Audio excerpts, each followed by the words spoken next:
বিরুদ্ধে ক্রমাগত বেড়ে চলা সাইবার হ্যারাসমেন্ট এবং এখানে আজকে উপস্থিত প্রত্যেকটি নারী প্রতিনিয়ত এই সাইবার হ্যারাসমেন্টের শিকার হয়ে যাচ্ছে।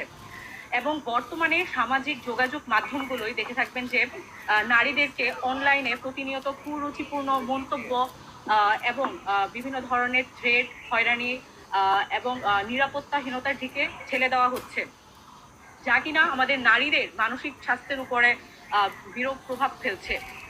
বাংলাদেশের যে এক্সিস্টিং লিগাল ফ্রেমওয়ার্ক আছে সেটিও কিন্তু এই সাইবার হ্যারাসমেন্ট ট্যাকেল দিতে কিন্তু ব্যর্থ হয়েছে।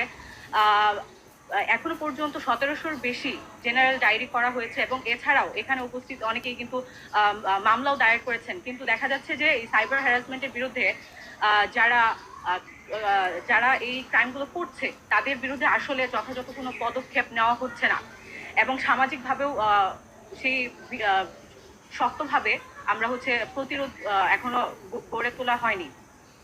এবং আপনারা দেখে থাকবেন যে এই কুরুচিপূর্ণ মন্তব্য এবং এডিটেড ছবি এবং মন্তব্যগুলো আসলে বিকৃত করে ছড়ানো হচ্ছে এবং এগুলো করা হচ্ছে আসলে বট বাহিনী দ্বারা। এবং এই বট বাহিনীগুলো কিন্তু নিয়ন্ত্রিত হচ্ছে, আমরা দেখেছি এই বট বাহিনীগুলো নিয়ন্ত্রিত হচ্ছে একটি নির্দিষ্ট রাজনৈতিক গোষ্ঠীর দ্বারা, যারা কিনা প্রকাশ্যেও তাদের নির্বাচনী প্রচারণায় গিয়ে নারীদেরকে বেশ্যা বলে আখ্যায়িত করে, নারী বিদ্বেষী মন্তব্য করে থাকে।